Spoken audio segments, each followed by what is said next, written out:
माऊलीचे चित्त ऐसी कळवल्याची जाती करी भावीन प्रीती पोटी भार वाहे त्याचे सर्वस्व ही साही ऐसी कळवल्याची जाती करी भावीन प्रीती तुका मने माझे तुम्हा संतावने मुझे ऐसी कलवल्याची जाती करी लाभाविन प्रीती यंत प्रविश्य मम वाच विमां प्रसूक्तां संजीवयते किल शक्तिधर सुदामना अन्यांशास्त्रचरण श्रवणत्वगादी प्राणानमो भगवते पुरुषाय तुभ्यं पांडुरंगा करू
प्रत्यक्ष प्रेम स्वरूपिणा नामदेवच दयामूर्ती नाथम वंदे पुन्हा पुन्हा वैराग्यशे परामूर्ती देहू क्षत्र निवासिना तुकाराम महाराष्ट्र भक्तराज चतुष्टकम सेवेलागी सेवक झालो सेवेलागी सेवक झालो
वाहे माऊलीचे चित्त ऐसी कलवऱ्याची जाती करी नावा विनंती.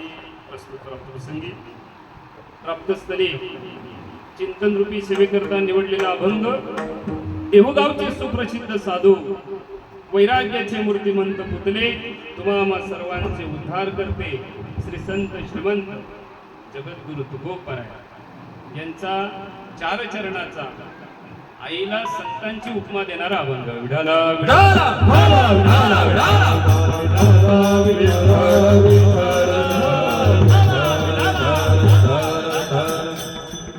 कीर्तन सेवेला प्रारंभ करण्यापूर्वी दोन शब्दाचा ऋणनिर्देश. म्हणजे सोनारपाडचे आमचे हरिभक्ती पारायण परमस्नी विभीषण महाराज ठाकूर यांच्या ज्येष्ठ भगिनी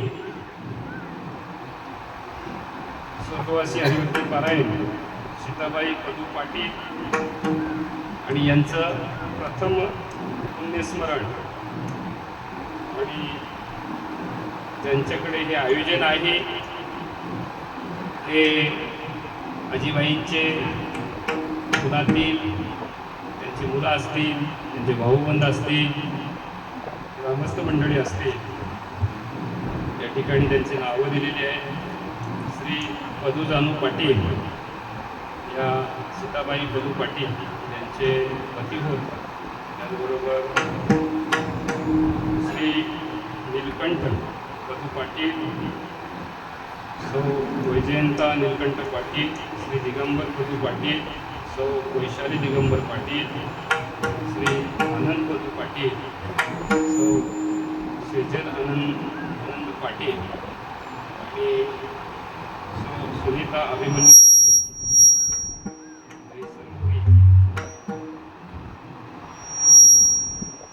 या मंडळीने हा कार्यक्रमाचं आयोजन आपल्या मातोश्रीचं प्रथम पुण्यस्मरण या ठिकाणी आयोजन केलेलं आहे. आणि मला या ठिकाणी त्यांनी सेवा दिलेली आहे. सुनील महाराज ठाकूर आणि आपण सर्व वारकरी मंडळी सर्व असतील समोर बसलेले नानाबाबांचे सुपुत्र अनिल महाराज आहेत, त्याचबरोबर संजयदादा पाटील आहेत, त्याचबरोबर आमचे भाऊ आहेत सागर महाराज पाटील आहेत, भाऊ या ठिकाणी बसलेले आहेत, महाराज बसलेले आहेत. हे सगळे जमलेले मंडळी या ठिकाणी एक श्रद्धांजली किंवा या कुटुंबाशी असलेलं सत्यत्वाचं नातं आपण तिथे गेलो पाहिजे या उद्देशाने आपण या ठिकाणी उपस्थित आहोत. सगळे कीर्तनकार मंडळी उत्कृष्ट मृदुंगाचार्य आहेत, गायनाचार्य आहेत. नावं माहीत नसली तरी सगळ्यांना बघितलेलं आहे, सगळ्यांना पाहिलेलं आहे. आणि म्हणून कुठलाही जीव इथून निघून गेला की त्यांच्या मागे राहिलेली जी मंडळी असते, त्यांची मुलं असतील, त्यांचे भाऊ असतील, त्यांना वर्षातून एक वेळ का होईना त्या जीवाची आठवण ठेवणं गरजेचं आहे. आणि सोम सूर्य ग्रहणे येऊनी करती पार्वणे माता पिता मरणे अंकित जे दिवस. मौलिक ज्ञानोबा एकादशो अध्याय म्हणजे 18व्या अध्यायामध्ये सांगता येतं की एक जीव एखादा निघून गेला की त्याच्या मागे राहिलेल्यांना तो दिवस अंकित असतो. त्या दिवशी त्या व्यक्तीचं पुण्यस्मरण आपण म्हणू की त्यांचं स्मरण वर्षश्राद्ध म्हणून म्हणा, ते प्रथम वर्षश्राद्ध म्हणा, श्रद्धेने केलं जाते ते श्राद्ध, ज्याच्याने फक्त आपल्याला पुण्य संपादन करण्याची संधी मिळते. तसं एरवी जर पाहायला गेलं तर कोणाची आठवण आहे बरं आपल्यामध्ये? आपण 10वा 11वा 12वा आणि 13वा करतो. त्याचं कारण आहे 14व्या दिवशी लोक आपली आठवण ठेवतील काहीच गॅरंटी नाही, आणि तशी नाहीच आठवण आपल्याला, बरं का?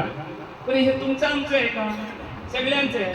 जीव हा भोगात आसक्त आहे, कामधंद्यात आसक्त आहे, महागाई भरपूर वाढलेली, ते तर गेला निघून. आपण बोलतो सुटला बाबा एकांचा बिचारा, मग तू अडक, आपण अडकलेलेच आहोत ना. एकंदरीत पाहायला गेलं तर आपण अडकलेलाच आहोत, बरं का? पण त्यांच्या निमित्ताने कुठेतरी पुण्य प्राप्त करण्याची संधी आपल्याला प्राप्त होते. पुरुषाशी पर्वता जन्मात जोडे एक वेळ, माता पित्याचा अंतकाल हे धर्माची वेळ अति पवित्र, अति पवित्र ही वेळ आहे. त्याच्यामध्ये पुण्य संपादन करणं म्हणजे श्राद्ध. श्रद्धेने केलं जाते त्याला काय म्हणतात? श्राद्ध. लक्षात घ्यायचं, श्रद्धेने करावं. जी पण गोष्ट श्रद्धा या शब्दाचा अर्थ मनाने करावं, अंतःकरणातून करावं. लोक हसतील म्हणून करू नका. लोक हसतील म्हणून बाबा करा. जमीन रस्त्यावरती आहे, लावली नाही तर लोक हसतील. जमीन रस्त्यावरती आहे, लोक म्हणतात कशाला लावतो, काही भेटत नाही, लोक हसतील ना म्हणून लावायची. लोक हसतील म्हणून त्याच्यापेक्षा काहीतरी मला मिळत, व्यवस्थित तिच्या लक्ष द्यायचं आणि मग ती लावायची. आपण फक्त पाणी काढल्यानंतर फक्त पेरणी करायला जाऊ तर ती काय फल देणार आहे बरं? ती काय फल देणार आहे बरं? लक्षात घ्यायचं. एक गोष्ट लक्षात घ्या, माणसाने आपल्या जीवनामध्ये लक्ष ठेवलं पाहिजे की जी पण गोष्ट रस्त्यावरती असेल तिचा भाव अधिक असतो. घर जर रस्त्यावरती असेल तर विकायला गेले तर भाव अधिक मिळत. जमीन जर रस्त्यावरती असेल विकायला गेलो तर भाव अधिक मिळत. पण माणूस रस्त्यावरती आला का त्याचा भाव संपला जातो. बस त्यांनी लक्षात ठेवायचं, आपण रस्त्यावरती आलो नाही पाहिजे. त्यांना ते व्यवस्थित ऐकायचं केलं. त्यांनी व्यवस्थित लक्षात ठेवायचं, आपण रस्त्यावरती आलो का आपली किंमत संपली. लक्षात घ्यायचं, रस्त्याच्या आतमध्येच चालायचं. त्याने लक्षात येतं मी काय बोलतो. तर हे प्रथम श्राद्ध आहे.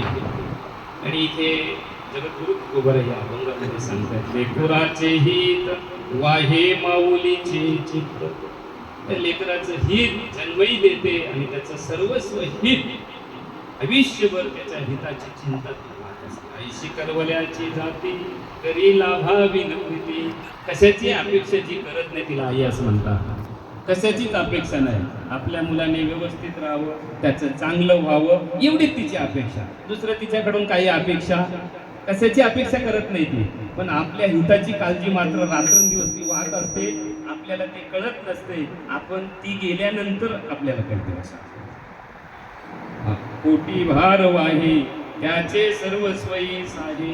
त्याचा 9 महिने पोटामध्ये भार वाहते आणि 9 महिने तो काय त्रास सहन करते तिचं तिला माहीत. शेवटी आई झाल्यानंतर माहीत पडत. तसं कसं काय माहीत पडेल आपल्याला, नाही का? आपली भाषा आहे ती, आपण बोलतो, बरोबर आहे की? तुका म्हणे माझे तुम्हा संतावरी ओझे. जगद्गुरु तुकोबारे सांगतायत, तुम्ही माय माऊली आहात संत महात्म्यांनो. जशी आई आहे ती जसं त्या मुलाचं सर्वस्व हित करते, तुकोबारे सांगतायत परमार्थात सुद्धा माझं हित साधू संत तुमच्या हातामध्ये आहे. अभंगाचा सरळ सरळ भावार्थ विडाला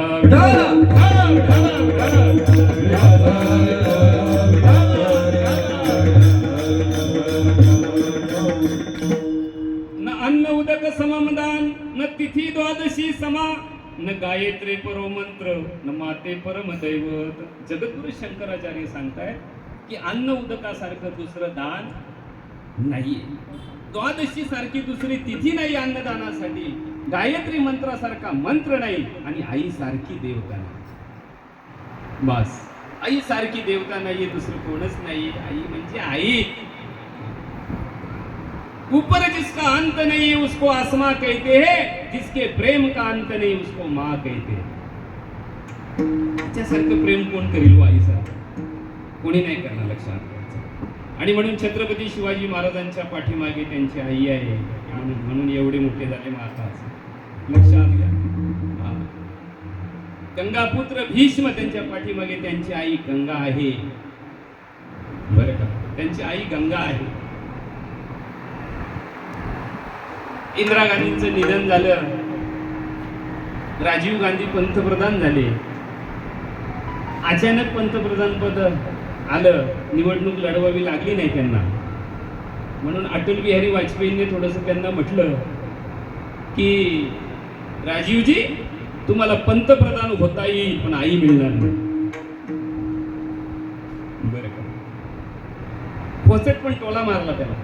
बरं का? असे बरेच लोक आहेत ते सहजच म्हणजे लोकांनी बिनविरोध दिले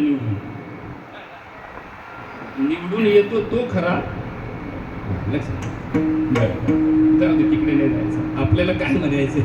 आई आई आई आई. लक्षात घ्या. आपल्याला काय झालं? आपल्याला काही करायला नाही लागलं ना. असं डायरेक्ट कीर्तनकार झालो ना आपण, महत्व नाही कळत. असं पुढे घसायला लागते ना, बरोबर ना. घसली असेल तेव्हा पकड वाजत आलं ना, बरोबर ना. तुम्ही पण गायन भरपूर शिकला असेल तेव्हा ना, बरं तुम्ही पण भरपूर केले असेल ना घासाघासी. पण विषय असा आहे, एवढी घासाघाशी करून तरी पण कीर्तन आम्हाला काहीच केलं नाही त्याच्यात.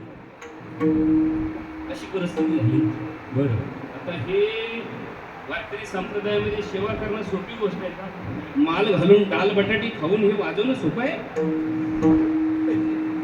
डाल बटाटी फुलावर खाऊन हे गाणं सोपं आहे? नाही ना. माल घालून हे सगळ्या गोष्टी करणं सोपे नाही ना. नाही ना, नक्की ना.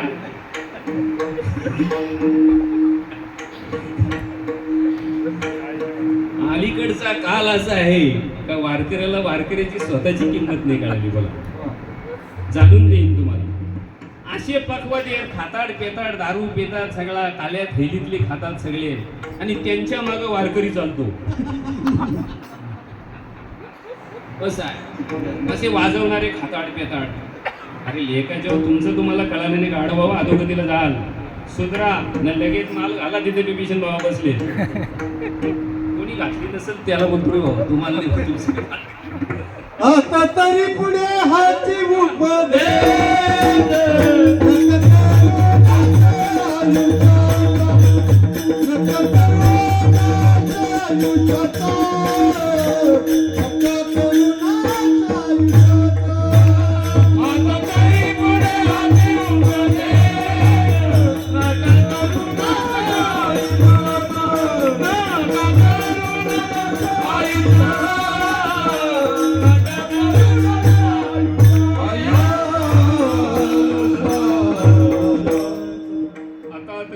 हाची उपदेश नका करू नाश आयुष्याचा, सकळांच्या पाया माझे दंडवत. साधू संत दंडवत घालतात तुम्हाला. मला कलवला आहे का तुझा उद्धार करून घे. कलवला आहे, काय काम आहे बरं साधू संतांना एवढं करण्याचं? बरं काय एवढं काय कमी होतं जगद्गुरु तुकोबारायांना? काय कमी होतं बरं जगद्गुरु तुकोबारायांना? 450 वर्षापूर्वी 65 लाखाची जागीरदारी होती. किती? 450 वर्षापूर्वी 65 लाखाची जागीरदारी होती. आताचे किती पैसे आणेल मला? हा, किती पैसे झाले ते, आहे की नाही? आणि आता आम्ही वहीवरून भांडतो, आहे ना. इथून माझी जागा, तिथून माझी जागा, आणि संध्याकाळच्या कीर्तनात सांगतो काही नाही बरोबर यायचं, मग तिथं काय भांडण करतो? बरोबर काहीच नाही यायचं, मग तिथं कशाला भांडण करतो? हो ना, हो ना. मग ती लोक भेटल्यानंतर आपल्याला सांगतात, महाराज तुमचा महाराज दिसतो तसं नाही बरं का. मला हे सांगायचं आहे की ज्ञानोबराय तुकोबारायांच्या विचारातून आम्ही काय घ्यावं, काय घेतलं पाहिजे ते ठरवलं पाहिजे. तर मग परमार्थामध्ये काही कमी नाही पडणार, काही नाही कमी पडणार. काय परमात्मा एवढा मोठा आहे, काय कमी पडणार बरं का. आपला विषय असा आहे की साधू संतांना सर्वस्व मानलेलं आहे भक्तांनी, आणि आपण सुद्धा सर्वस्व मानायचं आहे. त्याचबरोबर आपल्या आई वडिलांनी आपल्यासाठी खूप मेहनत केलेली आहे. भरपूर काय आपल्याला जन्म दिला, आपलं संगोपन केलं, आपल्याला शाळेत पाठवलं, आपलं शिक्षण झालं, आपल्याला नोकरीला सुद्धा लावलं, आणि त्याचबरोबर आम्हाला परमार्थ करून उद्धार करून घ्या म्हणून मुभा दिली आम्हाला. मग अ म्हणजे आकार, ई म्हणजे ईश्वर, ईश्वराला जी आकार देते तिला आई असं म्हणतात.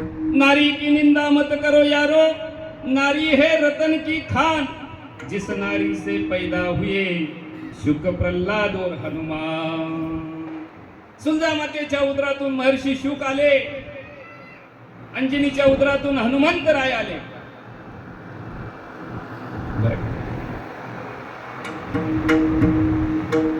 कयादू मातेच्या उदरातून भक्त प्रल्हाद, लक्षात घ्यायचं, भक्त प्रल्हाद आले. आई कशी असली तरी पण मुलगा चांगला जन्मतो, त्याचं कारण आहे त्या आईची पुण्याई असते. तेवढी पुण्याई कोणाची नाही, आपल्याकडे नाही ती पुण्याई. आणि म्हणून आई जोपर्यंत आहे ना तोपर्यंत सेवा करून घ्या, जोपर्यंत तोपर्यंत सेवा करा. आई वडील म्हातारे झाले म्हणजे काही देत नसतात आपल्याला, कारण शरीर याचे ते गलित गात्र झालेलं असते, देऊ काय शकतात ते. पण लक्षात घ्या, ते जरी काही देत जरी नसले, झाड जास्त झाडाचं वय झाल्यानंतर ते फल देणं बंद करतंय, पण सावली मात्र सतत देत असते. कसं आपली आई वडील जरी म्हातारे झाले असतील, काही जरी देत नसतील, तरी पण नातवंडाला संस्कार तरी निदान ते देतीलच. एवढी गोष्ट लक्षात घ्या. आजच्या युगामध्ये शिक्षणापेक्षा संस्कार मोठे आहेत. जास्त शिक्षण पोरांना देणार तर तुमचं महत्व ते कळणार नाही त्यांना. ते अमेरिकेला निघून जातील, जर्मनीला निघून जातील, मुंबईला निघून जातील, डोंबिवलीला जाईल तर परत घरी नाही येणार तो. लक्षात घ्या, ही वस्तुस्थिती आहे. आमच्याकडे डॉक्टर आहे खडवलेला, फापे डॉक्टर. जेवढे खडवलेला डॉक्टर आहेत ते मला म्हणजे माझा आदर करतात. ते असं त्याला गेलो की इंजेक्शन मारणार, पैसे नाही घेणार, काय नाही काय नाही. मी त्यांना सांगितलं, बाबा तुमचा धंदा आहे बाबा, ते 100-150 घे तू, मला बरं वाटेल, भले कमी घे पण घे. त्यांचा मुलगा संजय दादा मास्टर डिग्री घेण्यासाठी अमेरिकेला गेला. 60 लाख रुपये खर्च. डिग्री घेण्यासाठी अमेरिकेला गेला. 4 वर्षात डिग्री त्याची झाली आणि तिकडेच त्याला महिन्याला 7 लाखाचा पगार देऊन नोकरी मिळाली. तो पोरगा घरी यायलाच तयार नाही. सो त्यांना बोलतो, तुम्ही इकडे या, तुम्हाला मी सांभाळतो. आमच्या भावाचा मुलगा आहे, त्याला मास्टर डिग्री करायची म्हणून त्याला जर्मनीला पाठवायचं आहे. म्हणून ते डॉक्टरांशी त्यांनी चर्चा केली, तुमचा मुलगा अमेरिकेला. तो डॉक्टर काय बोलला, असेल तुमच्या मुलाला इथं 60,000 नोकरी करायला सांगा, पण तिकडे पाठवू नका. अहो वस्तुस्थिती, इथून सांगतो तुम्हाला, इथून सांगतो, ही वस्तुस्थिती आहे. अरे म्हणे घरी यायलाच बघत नाही म्हणे. ते म्हणतात तुम्ही इकडे, आम्ही नाही ना. सगळ्या गोष्टी तिकडे प्राप्त होतात, पण 7 लाखाचा महिन्याला पगार मिळेल, 10 लाखाचा पगार मिळेल, पण संत संगती मिळेल का? ती संत संगती फक्त या महाराष्ट्रात आणि भारत देशामध्येच मिळेल, दुसरीकडे नाही मिळणार. आणि जोपर्यंत संतांची संगत करणार नाहीत ना, तुम्हाला ज्ञान प्राप्त नाही होऊ शकत. पैसे कमवायला लागते ती अक्कल, आणि ज्याच्याने दुःख निवृत्ती होते त्याला ज्ञान असं म्हणतात. आणि ते फक्त संतांच्या संगतीतच भेटले. इकडे तिकडे कुठे भेटणार? विठ्ठल महाराज कुठे, हे ज्ञान कुठे भेटणार? आज पैशावाले भरपूर आहेत, पण झोपताना गोली खावी लागते. झोपताना गोली खावी लागते. आज पैशावाल्यांचा काय तोटा आहे हो जगात? पैशावाल्यांचा काय जेल तेवढे पैशावाले, काय विषय येतो, पण गोली खाल्ल्याशिवाय झोप लागत नाही. आता इथून कीर्तन झाल्यानंतर जेवलो का, घरी गेलो का, झोपला गडी लगे, असं. बरं हे कशाचं समाधान आहे? बरं हे परमात्म्याच्या नामाचं समाधान, हे साधू संतांच्या विचाराचं समाधान. परमार्थ करायचाच असेल तर तो समाधानासाठी करा, बाकी कुठल्याच गोष्टीसाठी परमार्थ नाही. बरं का, मनाचं समाधान महत्वाचं आहे. जवली असता जगत जीवन, का धांडूल सीमन, एकाग्र करी मन, तेने होईल समाधान रे. ते मन एकाग्र इथे करा, परमात्म्याच्या नामस्मरणामध्ये, भक्तीमध्ये मन एकाग्र करा, सगळं समाधान प्राप्त होईल. आणि म्हणून तुमचं आमचं खरं हित जर कोण जर वाहत असेल तर ती आई आहे, जगद्गुरु तुकोबाराय अभंगाच्या पहिले. लेकुराचे हित, लेकुराचे हित, लेकुराचे हित, लेकुराचे हित, लेकुराचे हित, लेकुराचे हित, लेकुराचे हित, लेकुराचे हित, लेकुराचे हित, लेकुराचे हित.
लेकुराचे हित वाहे माऊलीचे चित्त. तिच्या चित्तामध्ये दुसरी कुठलीच गोष्ट नाही, फक्त आपल्या मुलाचं हित ते जपत असते. आणि म्हणून माता, महात्मा आणि परमात्मा या तिघांना विसरू नये माणसाने जीवनामध्ये, मग बाकी काहीच नाही. माता, महात्मा आणि परमात्मा. माता जन्म देते, संस्कार देते, आणि महात्मा वेगळ्या दिशेला जाऊ नये म्हणून चांगला मार्ग दाखवतो, आणि परमात्मा शेवटी त्याचा उद्धार करतो. बरं. आणि म्हणून माता, महात्मा आणि परमात्मा. माता, महात्मा आणि परमात्मा म्हणजे आई वडील, संत आणि परमात्मा यांच्या माता ठिकाणी पिता देव गुरु माता पिता देव गुरु माता पिता देव गुरु माता पिता देव माता पिता देव माता पिता देव माता पिता देव गुरु माता पिता देव माता पिता देव गुरु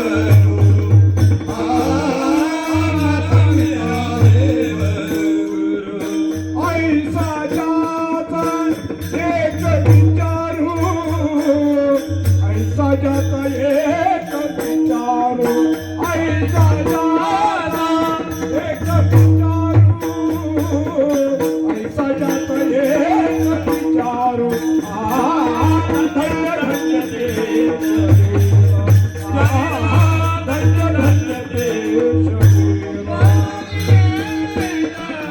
धन्य देश माता, पिता, देव, गुरु ऐसा ज्याचा एक विचार. म्हणजे यांच्या ठिकाणीच आपला विचार स्थिर झाला पाहिजे. पण त्यांच्या ठिकाणी माता, महात्मा आणि परमात्मा यांच्या ठिकाणी जो गुडघे टेकतो ना, त्याला परत या संसारात कोणाच्याच पुढे गुडघे टेकण्याची वेळ येत नाही, अजिबात नाही. त्यांचा एक आशीर्वाद भरपूर झाला.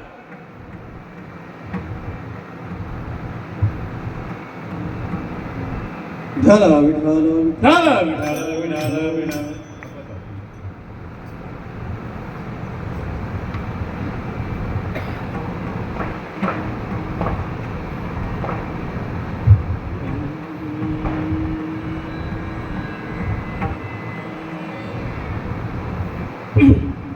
विठ्ठल, विठ्ठल,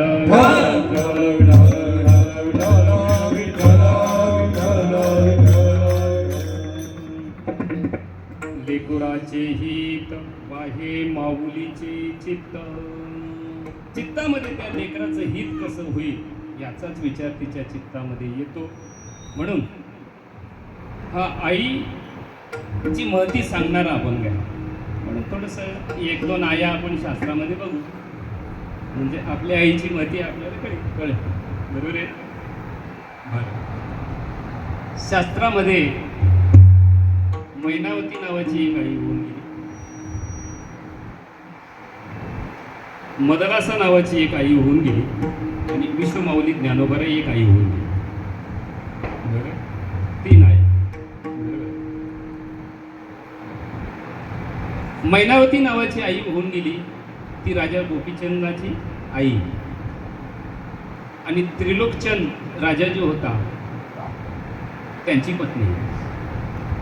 त्रिलोकचंद राजा वारल्यानंतर तिला उदास वाटायला लागलं. वास्तविक पाहिलं का ना, राजाची पत्नी आहे, राजा गोपीचंदांची आई आहे ती. फार ख्याती लाभलेला राजा, राजाची आई आहे.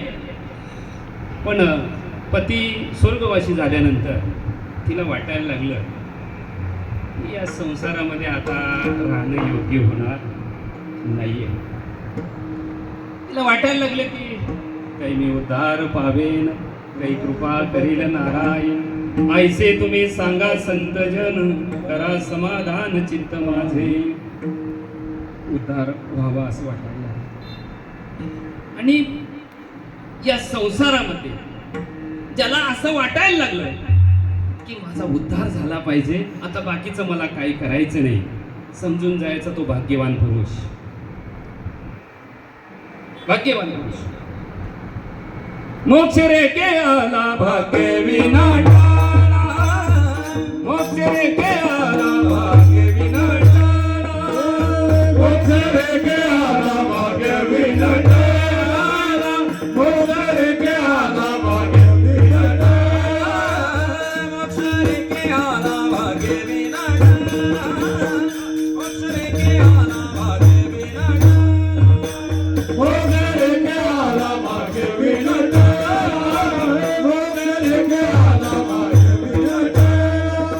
साधू दान केला हरिभक्त, साधू दान केला हरिभक्त, साधू दान केला हरिभक्त. हरिमुखे म्हणा, हरिमुखे म्हणा, हरिमुखे म्हणा, हरिमुखे म्हणा. साधू दान केला हरिभक्त, हे साधू दान केला हरिभक्त, हे साधू दान केला हरिभक्त. हरिमुखे म्हणा, हरिमुखे म्हणा, हरिमुखे म्हणा, हरिमुखे म्हणा. मोक्ष रे केला भाग्य विनटला, साधूचा अंकिला हरिभक्त.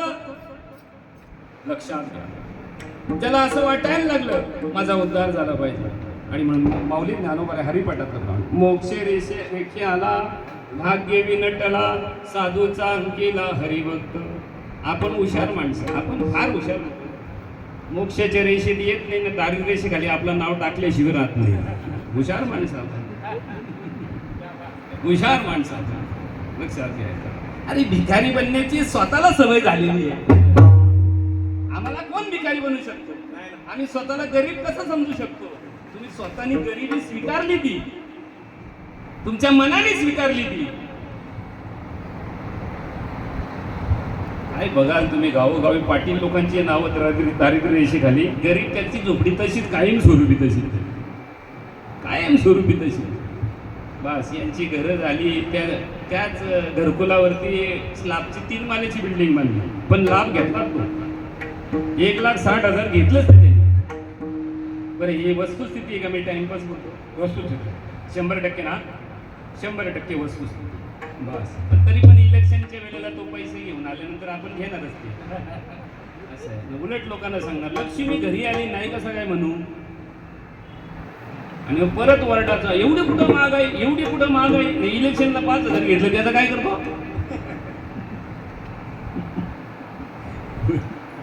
त्या महिनावतीला असं वाटायला लागलं, अनिल महाराज नको मला आता हे राज्य बिचे, मला नाही आता हे करायचं, नको ही भोग नको. परमार्थ साधावया व्यंग, साचार पोटीचा विराग, मी भेटावया श्रीरंग, सकल भोग सांडिती. भोगावरती असा पाणी सोडून दिला साधू संतांनी. भोगावरी आम्ही घातला पाषाण, भोगावरी आम्ही घातला पाषाण, भोगावरी आम्ही घातला पाषाण, भोगावरी आम्ही घातला पाषाण. मरण आणि येणे, आणि येणे, मरण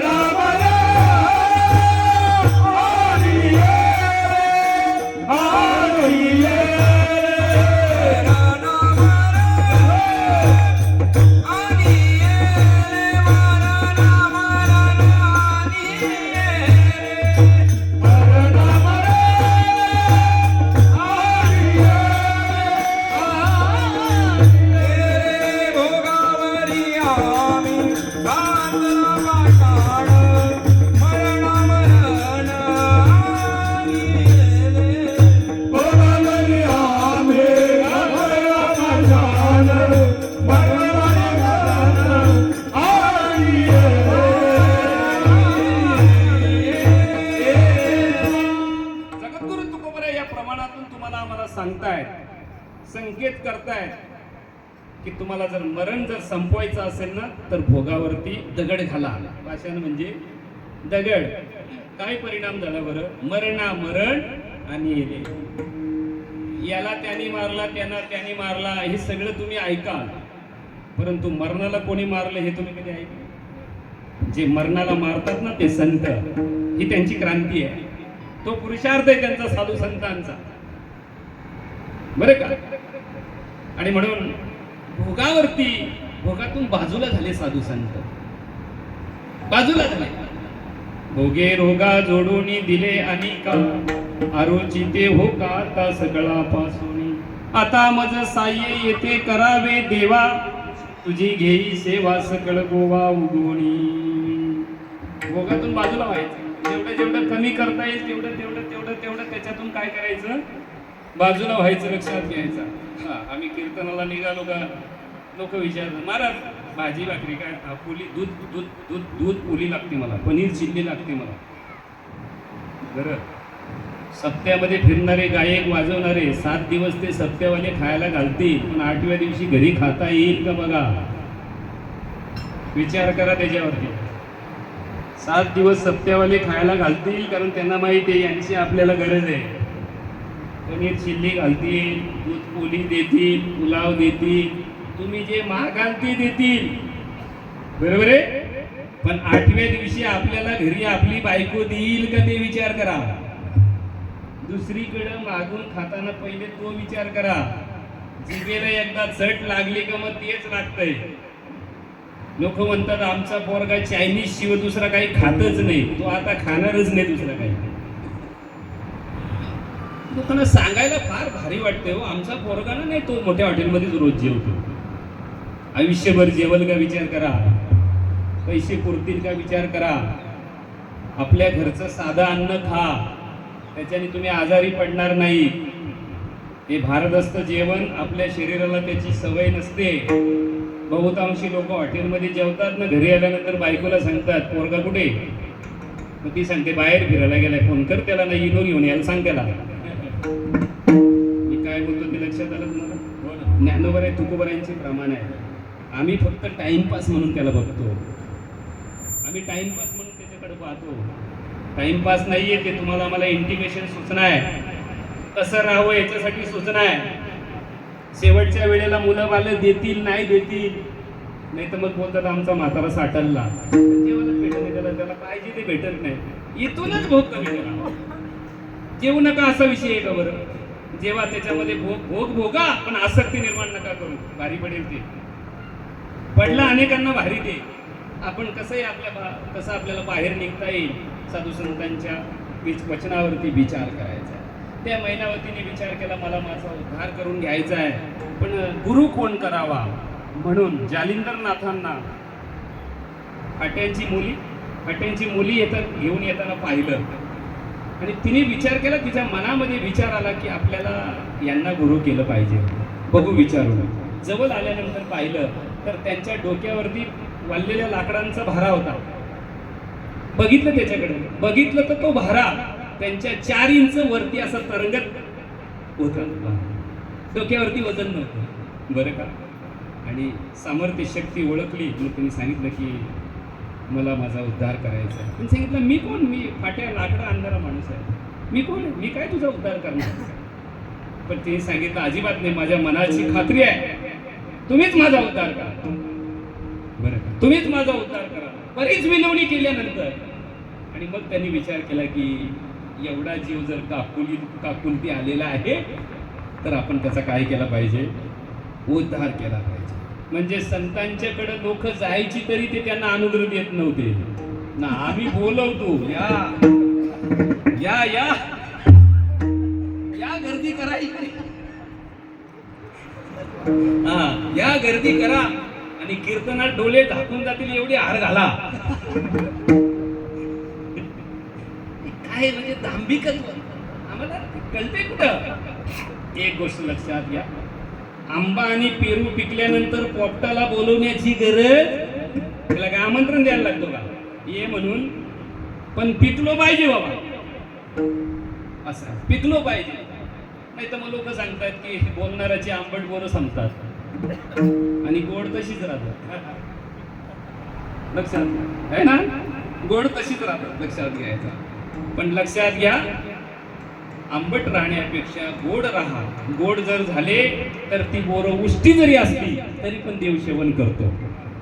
उचिष्ट ती बोरे खाय भिल्लीची आवडी तयाची मोठी देवा, न म्हणे उच्चिष्टात्व थोडे, तुका म्हणे भक्ती पुढे, तुका म्हणे भक्ती पुढे, तुका म्हणे भक्ती पुढे,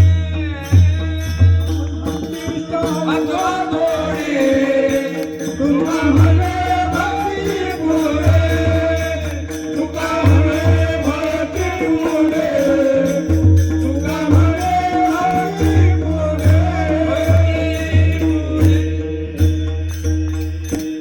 परिपक्वता जीवनामध्ये आल्यानंतर, शुद्धता आल्यानंतर ते गोड असेल, ते उष्ट जरी असलं तरी पण ते परमात्मा सेवन करतो. गोड पाहता गवली खायच्याची मुक्तावली, खायच्याची मुक्तावली, खायच्याची मुक्तावली. पाहता गवली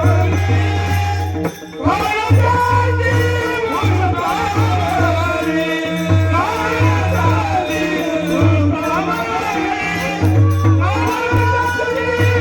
मुक्तावली,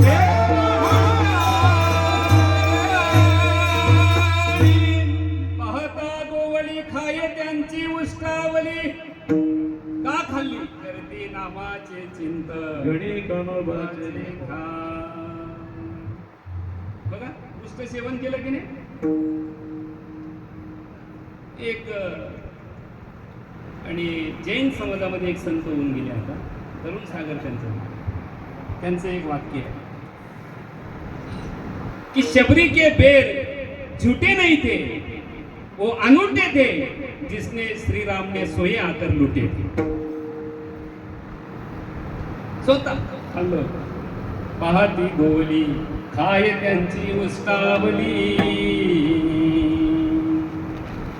बघा, परमात्मा उष्ट सुद्धा सेवन करतो. उष्ट असलं तरी चालेल. साधू संतांची आपण वचन बोलतो, ही उष्टी नाहीत का बरं, उष्टी आहेत, लक्षात घ्यायचं.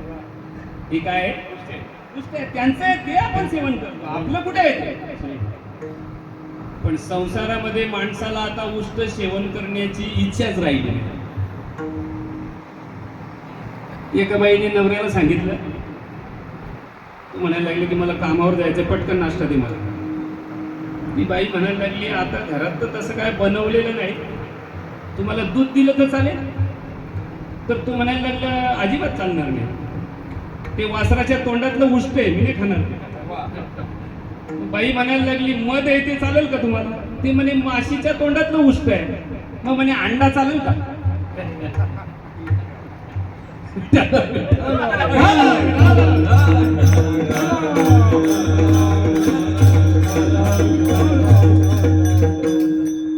तर म्हणे चालेल. चांगलं नको, वाईट पाहिजे. कीर्तन तुम्हाला समजेल की नाही ते मला माहित नाही बरं का. हा, बरं इनडायरेक्टली असेल बरं का, ते डायरेक्टली तुम्ही धरून घ्या. तर तिने जालिंदर नाथांना आणि गुरु केलेला आहे महिनावती.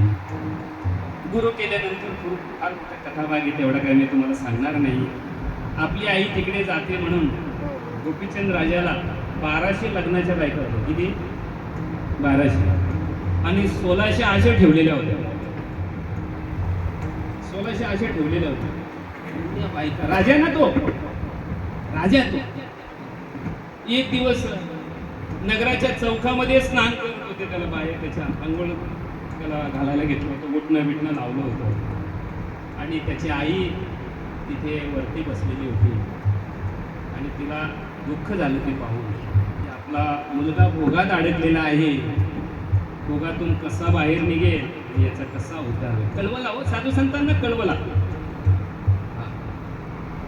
येतो हिताचा कळवला, हाती पडती म्हणून काळा. लोक काळाच्या तावडीत सापडू नये, संसारी जीव. आणि म्हणून हा परमार्थ करायचा, बाकी काही नाही.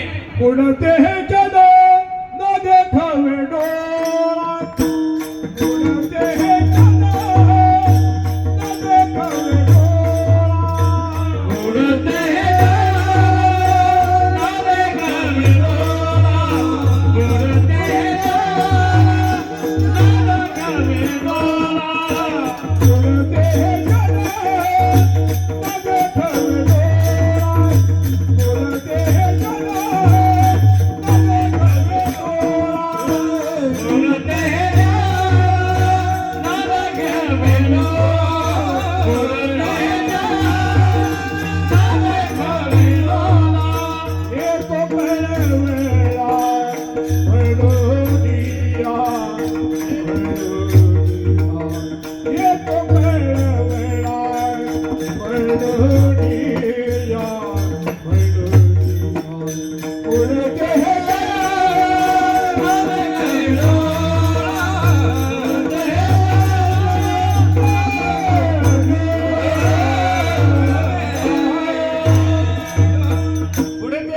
न देखावे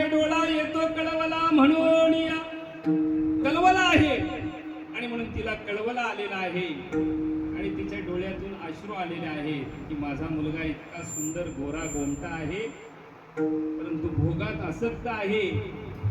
आणि यांनी जर परमार्थ जर नाही केला तर कालाच्या तावडीत सापडेल, अधोगतीला जाईल. आणि म्हणून तिच्या डोळ्यात अश्रू आले आणि ते अश्रू त्याच्या अंगावर. दुःखाचे अश्रू गरम असतात आणि आनंद झाल्यानंतर जे अश्रू असतात ते शांत असतात, थंड असतात. लक्षात घ्या. आणि म्हणून वरती पाहिलं, कोण रडतं, कोणी गरम पाणी टाकलं. बघितलं तर आई आहे आपली. पटकन उठला आणि गेला. आई रडते. उठला आणि गेला, तलवार काढली आणि गेला. आई म्हणे, सांग तुला कोणी दुःख दिलं? माझ्या पत्नीने दुःख दिलं तुला? कोणी दुःख दिलं ते बोल. आताच त्याचं शिरस्त्राण करून टाकणार. बोल. म्हणे, बाळा तुझ्यासारखा राजा असताना मला कोण दुःख देऊ शकतो? मग रडते का तू? काहीच नाही रे बाळा, ते तुला समजणार नाही. मला सांग. मग सांगितलं की तू या सगळ्या पत्न्यांच्या भोगात अडकलेला आहे आणि एक दिवस हा नरदेव निघून जात असतो. परमार्थ नाही केला तर अधोगतीला जाशील, काळाच्या तावडीत सापडशील आणि तिथे भरपूर दुःख असते. परत 84 लक्ष योनी तुला फिराव्या लागतील. मला त्याच्यामुळे मला दुःख झालेलं आहे. तर म्हणे, त्या कालावरती कुठं राहत होतो? त्याला मी संपवतो. मातेने सांगितलं, त्याला संपवण्यासाठी ही हत्यारं कामाची नाही आहे. त्याला नामरूपी हत्यार वापरावा लागतो आणि सद्गुरू करावा लागतो. बरं का? तिने विचार केला की बरोबर आहे. मग मला सद्गुरू करायचा आहे. विवेक जागृत झाला. बघा, जे श्रद्धायुक्त लोक असतात ना, एका कीर्तनात सुद्धा विभीषण महाराज त्यांचं परिवर्तन होतंय. आणि ज्याची श्रद्धा नाही ना, तो आयुष्यभर भजन करीत फिरल, काहीच नाही हाताला लागणार. अशी कितीतरी लोक आहेत. आणि इथली माणसं सोडून बोलतो बरं का, कारण मला घरी जायचंय ना. तुम्ही एवढे का असता? समजलं नाही काय झालं? अजून माल नाही गेले मध्ये. रामकृष्ण विभीषण महाराज माल आणलेली तुम्ही, एक कीर्तन झाल्यावर लगेच घालून घ्यायचं.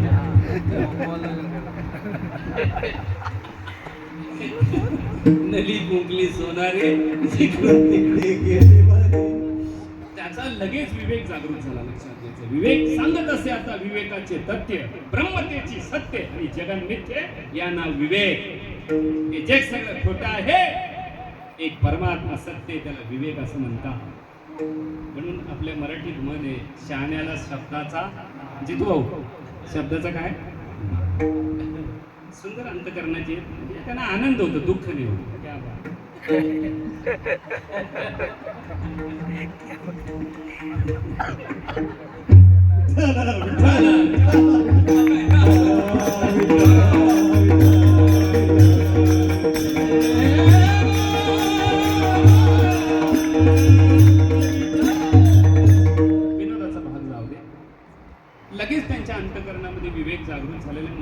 उद्धार झाला पाहिजे, मला गुरु करायचा.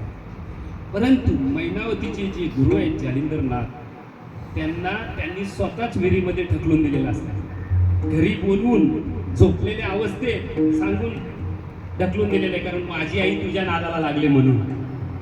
बरं का? आणि मग मैनावती सांगते की तुला आता उद्धार करून घ्यायचा आहे, पण माझे गुरु जर इथे असते तर मी तुझा लगेच उद्धार करून दिला असता. पण माझे गुरु आपल्या घरी आल्यापासून जे बेपत्ता झालेले आहेत ते 10-12 वर्ष झाले, कुठे आहेत काय तपासच नाही, कुठे गेले काय नाही. कारस्थान कोणाचं होतं? याचंच कारस्थान होतं. बरं का? त्यांना विहिरीमध्ये ढकलून दिलं होतं आणि ती विहीर घोड्याची जी लीद असते ना त्याच्यामध्ये भरली होती. पण नामस्मरणाचं सामर्थ्य इतकं सामर्थ्य होतं का ती लीद 10 हात वरती करण्यात राहिली होती. आणि जालिंदरनाथ मस्तपैकी विहिरीमध्ये विश्राम करत होते, नामस्मरण करत होते. संतांना दुःख देण्याचा प्रयत्न करू नये माणसाने, लक्षात घ्या. त्यांचं सामर्थ्य काय कळणार? त्यांचं सामर्थ्य कळू शकत नाही. सामर्थ्य दाखवतो तो संत नाही, स्वभाव आणि प्रभाव या दोन गोष्टी आहेत. साधू संत स्वभाव दाखवतात आणि आम्ही आमचा प्रभाव दाखवतो. आज इथं कीर्तन, उद्या तिथं कीर्तन, अख्खा महिना फुल आहे. आता तुला विचारलं कोणी कीर्तनात? माझ्या महाराष्ट्रात सेवा होत्या, सेवा करतो का मजुरी करतो? बरं, हे कळते का? काय परमार्थ कळतो परमार्थ का? तू का सांगतो बरं? कळेल ना लोकांना ते. मला लोक भेटले का महाराज आता कुठे कीर्तन? कुठेच नाही. तर तुम्हाला कीर्तन नाही? अजिबात नाही. अहो काय सांगता, कुठेतरी आपण बोलवतात लोक. कोणी जर नसेल आला तर बोलवतात मला.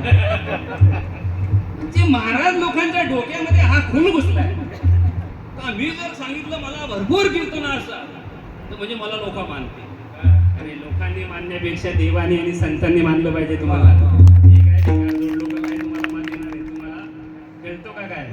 नीट अभ्यास करा गाथेचा, नीट अभ्यास करा ज्ञानेश्वरीचा, नीट अभ्यास करा भागवताचा. तुम्ही म्हणाल तुम्ही केलाय का? नीट केलाय. कीर्तन झाल्यावर पण बसले तरी काढून टाकतील तुम्हाला काय पाहिजे. क्या बात. कसं नाही, नुसतं बोलायचं नाही. बोलाची भात आणि बोलाचीच कढी जेवून या कोण तृप्त झाला. बरं का? पुढचा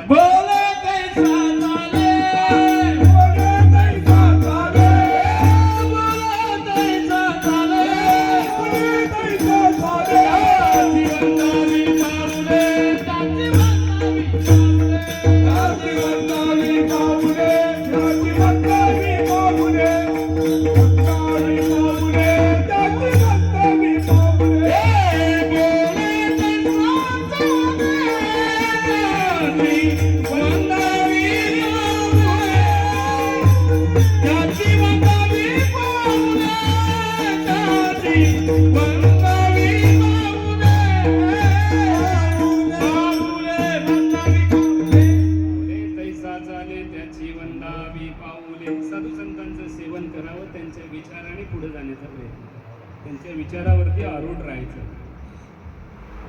भरकटला मनुष्य तर इतका भरकटेल काहीच बोलू शकत नाही. इतका भरकटू शकतो मनुष्य. साधू संतांच्या विचारावरती विचार करावा आणि त्यांच्या विचाराप्रमाणे राहण्याचा प्रयत्न करावा. तिने सांगितलं मैनावतीने की मला तुझा उद्धार करून घ्यायचा आहे, पण माझे गुरु इथे नाही आहेत. माझे गुरु जर असते तर मी 100% तुझा काय केला असता? उद्धार केला असता. जगद्गुरु तुकोबाराय सांगताय. पण तिच्या मनामध्ये ती तलमलच लागली. तिच्या मनामध्ये की माझे गुरु इथं असते तर मी याचा उद्धार करून टाकला असता. माझे गुरु इथे असते तर माझा याचा उद्धार करून टाकला असता. बाजूला गुरु नसतील का बरं? पण तिच्या सद्गुरूंनी तिला तो आत्मा अनुभव आणून दिला होता. मी कोण आहे हे आणून दिला होता. आणि म्हणून तिला त्यांच्या गुरुचीच तलमल लागलेली होती. कळवला आहे जगद्गुरु तुकोबाराय अभंगाच्या दुसऱ्या चरणात. ऐसी कळवळ्याची जाती, ऐसी कळवळ्याची जाती, ऐसी कळवळ्याची जाती,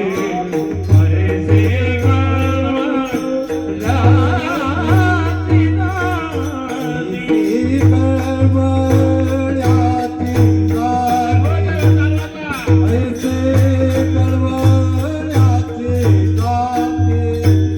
जाती,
जैसे जाती करी लाभाविन प्रीती. लाभाची अपेक्षा नाही, त्याचं हित झालं पाहिजे, त्याचा उद्धार झाला पाहिजे. आणि मग गोरक्षनाथ एकदा आणि फिरत फिरत तिथं आले होते. आल्यानंतर आपले गुरुबंधू आलेले आहेत म्हणून मैनावतीने प्रश्न केला की आपले गुरुवरी आपल्याला भेटत नाहीये, जालिंदरनाथ कुठे गेले असतील. त्यांनी आत्मज्ञानाने ओळखलं आणि सांगितलं तुझ्या मुलाने त्यांना विहिरीत ढकलून दिलेलं आहे आणि वरून घोड्याची लीड भरलेली आहे. अरे बाप रे, आता गुरु तर त्यांनाच करायचंय, मुलाचा उद्धार करायचा आहे, पण काय करायचं बरं. आणि म्हणून त्यांना विचारलं गोरक्षनाथांना काय करता येईल, काय नाही करायचं म्हणे. आता याची चुकी झालेली आहे, त्यांनी चुकी मान्य केलेली आहे की ज्यांना गुरु करायचंय, माझ्या आईचे ते गुरु आहेत पण मी विहिरीत टाकलेले आहे, त्यांना काय करायचं उपाय विचारला. गोरक्षनाथांनी सांगितलं की तसा जर तू जर निसता त्यांच्या समोर जर किंवा बाहेरून जरी आवाज दिला ना का मी गोपीचंद आहे तर भस्म होशील. म्हणून काय केलेले 3 पुतळे तयार केलेले आहेत आणि आवाज द्यायचा गुरुदेव बाहेर या. ते विचारतील कोण आहे, त्यावेळेला सांगायचं मी गोपीचंद आहे. आणि गोपीचंद बोलल्याबरोबर विहिरीतून आवाज आला तुझा भस्म हो. पण तो पुतळा पुढे गेलेला होता, मातीचा त्याचा चक्का चुरला, एक तर झाला. परत दुसऱ्यांदा त्याला आवाज द्यायला सांगितलं, आवाज द्या गुरुदेव बाहेर या. कोण आहे, गोपीचंद आहे. तिथून त्यांनी परत आणि तो शाप द्यावा भस्म होऊन जाऊ. काही इकडे परत दुसरा पुतळा, असे 3 पुतळे भस्म झाले. आणि चौथ्या वेळेला ज्या वेळेला आवाज दिला त्यावेळेला जालिंदरनाथ म्हणायला लागले मेला नाही का तू अजून. तर म्हणे गुरुदेव तुमच्या मी शरण आलेलं आहे, माझी चुकी झालेली आहे, माझ्या बरोबर तुमचे शिष्य मंडळी आहे, माझी आई आहे, गोरक्षनाथ आहे. आणि मग बाहेर आले आणि मग त्यांना अनुग्रह दिलेला आहे आणि त्यांचा काय केलेला आहे. मैनावतीने कृतार्थ केला गोपीचंद आणि गोपीचंद राजाचा उद्धार झालेला त्या ठिकाणी. त्याच्यानंतर एक अशी आई होऊन गेलेली आहे की त्या आईचं माऊली ज्ञानोबारायांनी वर्णन करावं. माऊली ज्ञानोबारायांनी त्या आईचं वर्णन करत असताना 6 अभंग आपल्या गाथ्यामध्ये ते रचलेले आहेत. एक कल्पना करा, ज्या आईचं ज्ञानोबारायांनी वर्णन केलं असेल ती आई किती श्रेष्ठ असेल, किती श्रेष्ठ असेल बरं का. त्या आईचं नाव काय, मदालसा. त्या आईचं नाव काय, मदालसा. लक्षात, मदालसाचं चरित्र जर आपण जर पाहिलं अत्यंत सुंदर रूपवान होती बरं का. विश्ववासू गंधर्वाची कन्या आहे. गंधर्व म्हणजे काय माहिती आहे? गंधर्व म्हणजे काय माहिती? गंधर्व म्हणजे गायक. गंधर्व म्हणजे काय, गायक. तुम्ही सुद्धा गंधर्वच आहे, सुंदर गाता, गंधर्वच आहेत ना. फक्त चाल बोलण्यावरून भांडू नका. सातबारच आहे माझा, तुमचा नाही. मी सगळीकडे पाहतो या गोष्टी, सगळीकडे. हा माझ्या बरोबर असतो. त्याला विचारा, तो गावला चौकला गेलो होतो, त्याला काय विचार करत नाही, मला विचारा. ते गायक म्हणायला लागले त्यांना गाऊन नका देऊ, तुम्ही पहिले सुरुवात करा. आज परिस्थिती अशी आहे महाराज की आज गायकांची कीर्तनातच भांडणं व्हायला लागली. हा परमार्थ आहे का महाराज? हा परमार्थ आहे का बरं? हा परमार्थ नाही ना. 4 गायक असतील, एक एक कडवं वाटून घ्या, बरोबर आहे ना. पण आजकालचे महाराज असे आहेत का त्यांचं म्हणणं माझ्या बरोबर आले त्यांनीच गायला पाहिजे. त्याच्यामुळे त्याला रिपेअर करणारे गायक दुसरे असतात. बरं, ही वस्तुस्थिती बोलतो का टाइमपास बोलतो? वस्तुस्थिती वस्तुस्थिती बोलतो. काय मला काय घेणं पडले कोणत्याशी, काय कोणाचं कशाला बोलू मी. संप्रदायाची पवित्र परंपरा ती तशीच ठेवा. तुमची भांडणं तिकडे घरी करा, घरी करा तिकडे. विश्ववासू गंधर्वाची कन्या मदालसा. थोडक्यात तिचा कथाभाग सांगतो तुम्हाला. तुम्ही ऐकलं असेल नसेल ऐकलं, एवढी मंडळी एवढी कीर्तन ऐकलंच असेल, काय विषय नाही. गालव नावाचे ऋषी आहेत, त्यांनी रेवा नदीच्या किनाऱ्यावरती यज्ञ करण्याचा संकल्प केला. अनेक वर्षे यज्ञ केले पण यज्ञ राक्षस उचलून लावायचे. आणि म्हणून एक संकल्प केला की माझं वय होत आलेलं आहे आणि म्हणून मला एक यज्ञ करायचा आहे आणि तो यज्ञ जर सफल झाला तर माझं जीवन सफल झालं असं मी समजेल. रेवा नदीच्या किनाऱ्यावरती आणि यज्ञाचं आयोजन केलेलं आहे आणि यज्ञाला सुरुवात केलेली आहे. यज्ञाला सुरुवात केल्याबरोबर पातालपतू नावाचा राक्षस जो आहे तो त्या ठिकाणी आला ना, यज्ञाचं विध्वंस केला. वय झालेलं होतं, विचार केला माझं वय झालेलं आहे, मला यज्ञ सफल करायचा आहे आणि म्हणून त्यांनी त्या ठिकाणी भगवान परमात्म्याची आराधना केली की मला देवा एकच यज्ञ सफल करायचं आहे, माझी इच्छा आहे, नाम यज्ञ एक मला सफल करायचं आहे आणि माझी इच्छा संपणार, माझं वय झालेलं आहे आणि म्हणून इच्छा व्यक्त केली. पण हे राक्षस सगळे माझा यज्ञ उडवून लावतात बरं का. हे अधर्माने वागणारे राक्षस माझ्या या चांगल्या कामामध्ये परमात्म्याच्या कार्यामध्ये बाधा टाकतात, जरा मला सहाय्य करावं. आणि मग या निश्चयाने परत यज्ञाला सुरुवात केली. यज्ञाला सुरुवात केल्याबरोबर तो आला आणि त्यांनी काय केलं, तो यज्ञ विध्वंस केला. विध्वंस केल्याबरोबर आक्रोश केला गालव नावाच्या ऋषींनी की परमात्मा माझी एवढी विनंती ऐकू शकत नाही का, मी आजपर्यंत तुमची भक्ती केलेली आहे, आजपर्यंत मी जीवन तुम्हाला समर्पण केलेलं आहे, माझी एवढी इच्छा पूर्ण करा, मला बाकीचं काय नाही पाहिजे. आकाशवाणी झाली, आकाशवाणी झाली की ऋषीवर्य ऐका, एक अश्व मी तुम्हाला देतो, तो अश्व घेऊन तुम्ही सोमवंशी जो राजा आहे त्याचं नाव आहे शत्रुजित आणि त्याच्या मुलाचं नाव आहे ऋतुध्वज, तो अत्यंत पराक्रमी आहे, तुम्ही त्याच्याकडे सहाय्य मागा, तुमच्या यज्ञाचं संरक्षण तो करेल. आणि आकाशवाणी तिकडे गेलेले. तिकडे गेल्यानंतर शत्रुजित राजाला जो सोमवंशी राजा आहे त्याला आणि विनंती केलेली आहे त्या ठिकाणी की मला यज्ञ करायचा आहे आणि मला संकेत मिळालेला आहे, आकाशवाणीने संकेत दिलेला आहे.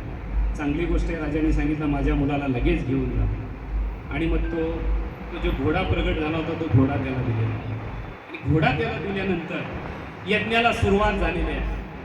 तो आपला बाण तलवार घेऊन चाऱ्या बाजूला उभा राहिलेला आणि एवढ्यामध्ये पातालकेतू नावाचा राक्षस आला त्या ठिकाणी आणि डुकराचं रूप घेऊन आला.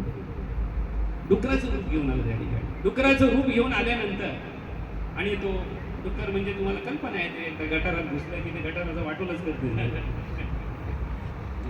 डुकर काय फक्त गटारच वापरतात असं काही नाही. डुकर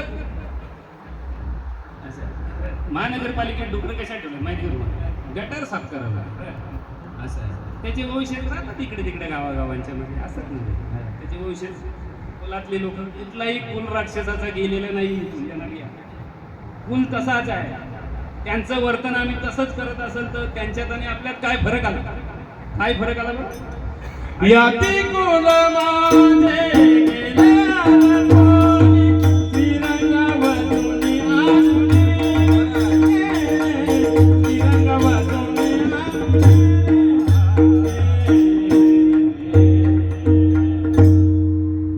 सगळी जातभेद विसरून देवाचं भजन करावं, परमात्म्याला आपलं मानावं असू दे. त्या ठिकाणी तो वराचं रूप घेऊन आलेला आहे आणि ऋतुध्वज जो आहे बरं का, ऋतुध्वज म्हणजे विश्वासू गंधर्वाची कन्या जी मदलासा आहे आणि तिला पातालकेतू नावाच्या राक्षसाने पळून नेलेली असते. वराचं रूप घेऊन तो जेवढा विध्वंस करतो त्यावेळेला पाठीमागे लागतात आणि तो हे सगळं विश्व फिरून तो पातालात घुसतो. हे पातालात त्याच्या पाठीमागे जातात ऋतुध्वज. तिथे गेल्यानंतर त्याच्या महालाच्या ठिकाणी गेल्यानंतर तो गुप्त होतो, दिसत नाही कुठे. म्हणून ते महाल जो सोन्या चांदीने बनवलेला महाल होता तो बरे का, आणि त्या ठिकाणी गेलेला आहे, हात गुप्त झालेला आहे. गेले त्या ठिकाणी, अरे पण हा महाल कुठं, हा तर पळून गेला, आता हा महाल कोणाचा आहे.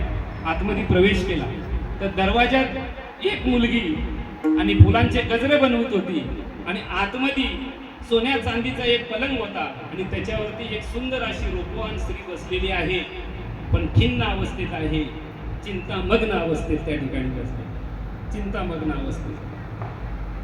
तिथे गेल्यानंतर त्या मुलीला विचारलं की हा महाल कोणाचा, तर म्हणे हा पातालकेतू राक्षसाचा महाल. तर म्हणे ही स्त्री कोण आहे, तू कोण आहे. मग तिने सांगितलं की मी हिमालयातील एक तपस्विनी कन्या आहे, इथं हिमालयात असते मी. मग ही कोण आहे पलंगावर बसलेली? तर म्हणे ही मदालसा नावाची एक स्त्री आहे आणि ती विश्ववासू गंधर्वाची कन्या आहे. तर म्हणे मग ती नाराज का बसलेली आहे? तर म्हणे तिला पातालकेतू नावाच्या राक्षसाने, ती माझ्याकडे हिमालयात आल्या असल्या कारणाने पातालकेतू नावाच्या राक्षसाने तिला पळून नेत होता. तो मी सांगितलं की माझ्याशिवाय ती जगू शकत नाही, म्हणून त्याने सांगितलं तू पण चल. दोघांना आणलेलं आणि त्याने पळून आणल्यानंतर त्याच्या महालात ठेवली आणि तो तिच्याकडे कामभोगाची याचना करायला लागला. पातालकेतू नावाचा राक्षस. मदालसेने सांगितलं की आम्ही देवकन्या आहोत, गंधर्वाची कन्या आहे, लग्न केल्याशिवाय आम्ही भूक देत नाही कोणाला. मग त्यांनी सांगितलं ठीक आहे, मी उद्या आणि शुक्राचार्यांना घेऊन येतो आणि उद्या लग्न लावायचं. तो गेल्यानंतर मदालसा आत्महत्या करण्याच्या प्रयत्नात होती, प्राण त्याग करणार होती. पण एवढ्यामध्ये आणि एक कामधेनू प्रगट झाली आणि त्या कामधेनूने सांगितलं की तू आत्महत्या करू नको, उद्या एक घोड्यावरती राजकुमार येईल आणि तो तुझी इथून सुटका करेल. आणि मग ठरल्याप्रमाणे सांगितलं तुम्ही कोण? तर म्हणजे घोड्यावरतीच आलेलो आहे. बरं का? मग सांगितलं आता उशीर नको. आणि मग त्या ठिकाणी गंधर्व विवाह त्या ठिकाणी केलेला आहे. आणि तिची सखी जी होती, बरं का, कुंडला होते सर, तिने सांगितलं की मला आत्मा द्यावी. निघाली ती आणि मग हे निघाले दोघे जण लग्न करून. निघाले तर रस्त्यात आला तो आडवा पातालकेतू नावाचा राक्षस. अरे म्हणे माझ्या महालातून एक स्त्री चोरून नेतो काय तू? बरं का? आणि मग तिथे घनघोर युद्ध झालेलं आहे आणि त्यावेळेला ऋतुध्वजाला माहीत पडलेलं आहे की आता हा जाणार नाही, स्त्रीच्या लालसेने आता हा जाणार नाही. आणि त्याचा वध केलेला आहे. आणि मदालसेला घेऊन ऋतुध्वज राजा गालव मुनींच्या जिथे यज्ञ होता तिथे आलेला आहे. यज्ञ संपन्न झालेला आहे आणि मग मस्तपैकी त्यांना आशीर्वाद दिलेला आहे आणि घरी गेलेले आहेत. त्या ठिकाणी तिथेशी शत्रुजित राजाला कळालं की आपला मुलगा आणि विवाहबद्ध होऊन येत आहे. नगर सुशोभित केलं, स्वागत केलं मस्तपैकी त्या ठिकाणी. बरं का? आणि मस्तपैकी संसाराला काय झालेली आहे? सुरुवात झालेली. सुरुवात झाल्यानंतर पातालकेतू नावाचा एक भाऊ आहे, त्याचं नाव आहे तालकेतू. त्यांनी विचार केला की माझ्या भावाचा मला सूड घ्यायचा आहे आणि याला संपवायचं आहे मला, पण काय करावं? म्हणून एके दिवशी आणि जंगलामध्ये फिरायला गेला ऋतुध्वज नावाचा राजा. त्याला कळाला हा आलेला आहे. त्या राक्षस होता, मायावी आश्रम तयार केला आणि ऋषी होऊन बसला त्या ठिकाणी. ऋषी होऊन बसला त्या ठिकाणी. आणि मग हे किती गेले महाशय. ऋतुध्वज राजा त्या ठिकाणी गेला, तुमचा आश्रम आहे, काय तुम्हाला देणगी पाहिजे तर बोला. बरं का? तुम्हाला काय पाहिजे असेल तरी बोला. त्यांनी सांगितलं आता तो राक्षसच ऋषीचं रूप घेऊन बसला होता. सांगितलं आता तुम्ही आलेलंच आहे तर मला काय पाहिजे नाही, फक्त मी आता मागे यज्ञ केला ना तर 2-3 ब्राह्मणांना दक्षिणा द्यायचे राहिले. तर मग तेवढं दिलं तर 2-3 कशाला ब्राह्मणांना, मी पाहिजे तेवढं धन घरच्या घेऊन येतो. नका घरी नका जाऊ. तुमच्या गळ्यातली कंठा आहे ना ती मला द्या, मी ती कोणाला तरी देतो आणि पैसे घेतो आणि त्या ब्राह्मणाला देऊन टाकतो. मग मी लगेच परत येतो विदेशी. 2-4 तास लागतील. चालेल म्हणे. ऋतुध्वज राजाने आपला जो राजेशाहीचा कंठा होता तो त्याला दिला. त्याला दिल्यानंतर आणि मग तो गेला. तो कुठे गेला बरं? तालकेतू ऋषी बनलेला आहे, पण कुठे आला बरं? यांच्या नगरामध्ये आला. बरं का? शत्रुजिताकडे आला, म्हणजे ऋतुध्वजाच्या वडिलांच्याकडे आला आणि सांगितलं हा कंठा कोणाचा आहे? माझ्या मुलाचा आहे म्हणे. मग तुमचा मुलगा पातालकेतू नावाचा जो राक्षस आहे त्याचा भाऊ, पातालकेतू मेला, त्याचा भाऊ जो आहे, दोघांचं युद्ध झालं आणि त्या युद्धामध्ये तुमचा मुलगा घायल झाला होता, गतप्राण होताना त्याने मला सांगितलं की फक्त एवढा कंठा माझ्या वडिलांना नेऊन द्या आणि एवढी बातमी त्याला देऊन द्या. तर असं म्हणल्यानंतर बाबावती रडायला लागले. ही गोष्ट बघता सगळ्या नगराला माहीत पडली आणि ती गोष्ट मदालसेला माहीत पडल्यानंतर तिने अग्निकाष्ठ भक्षण केलेलं त्या ठिकाणी. मला राहायचं नाही, आता माझा पती गेला, मला राहायचं नाहीये. भरपूर समजावलं, नाही ऐकलं तिने. आपला शरीर त्या ठिकाणी त्याग केलेला आहे, प्राण सोडून दिलेला आहे. बरं का? आणि मग हा इकडे आला, म्हणजे झालं काम आपलं, आता तुम्ही घरी जाऊ शकता. ऋतुध्वज राजा घरी आला. घरी आल्यानंतर पाहतो तो अख्ख्या नगरामध्ये शोककला पसरलेली आहे. सगळे रडतायत. घरी गेले, वडील रडतायत. वडिलांना आवाज दिला, बाबा काय झालं?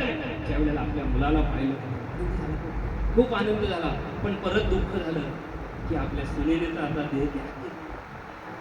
आणि मग त्याला ती हकीकत सांगितली. खूप वाईट वाटलं त्याला की कपट कारस्थानाने कोणीतरी काय केलेलं आहे, पण माझ्या पत्नीचा जीव गेला. फार दुःख झालं त्याला. वडिलांनी सांगितलं, बाळा काही घाबरू नको, आपण दुसरा विवाह करू. त्यांनी सांगितलं, अजिबात नाही. पत्नीच्या ऋणातून मुक्त होण्यासाठी दुसरा विवाह करता येणार. पत्नीच्या ऋणातून जर मुक्त व्हायचं असेल तर दुसरा विवाह करू नये. आता जर महाराजाची बायको जर वारली ना, दिवसाला रडेल ना, त्यांना सांगेल, बघा बघा कुठेतरी बघा.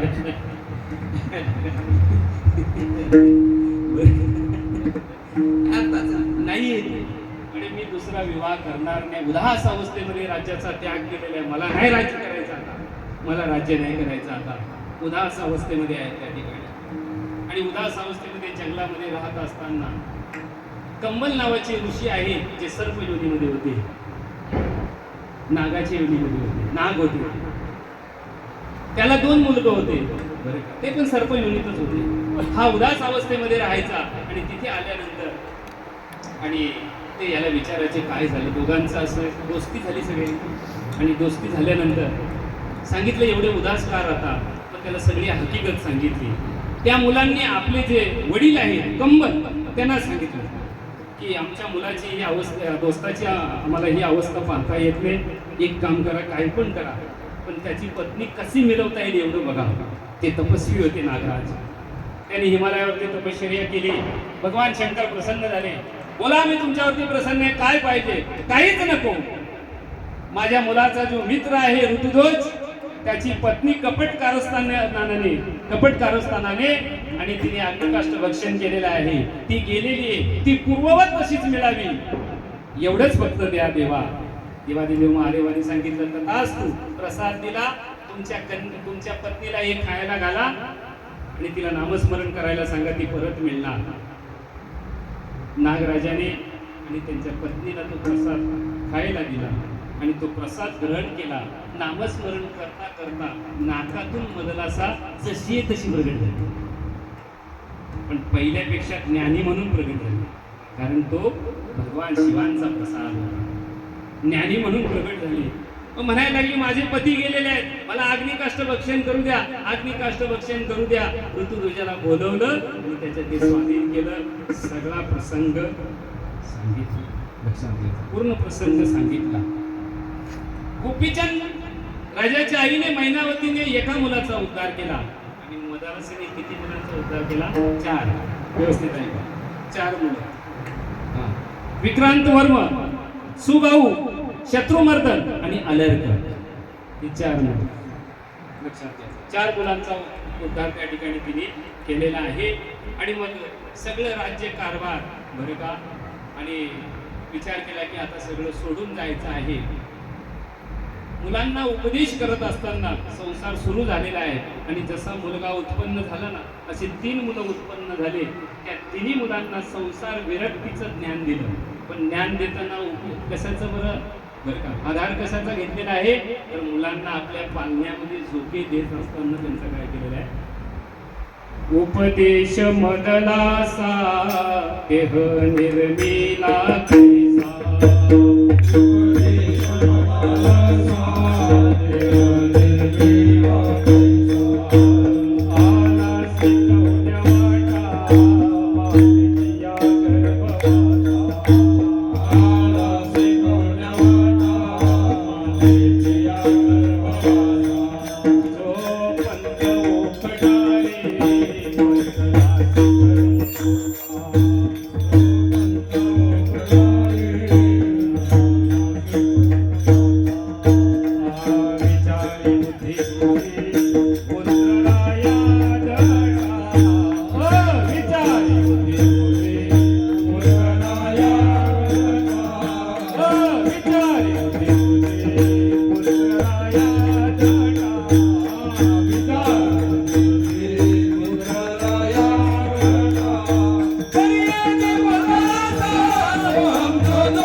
वाटा मातेची या गर्भवासा जो पंथ कठारे पचलासी कर्म कोठा अविचारी बुद्धी तुझी पुत्र राया अदटा पर्ये दे मदरासा सोहम जो जो रे बाळा.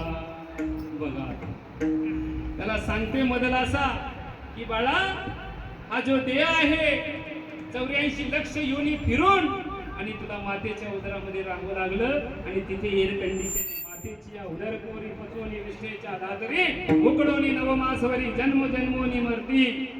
आणि म्हणून त्याला झोके देते आणि आठवण देते कशाची नामस्मरणाची.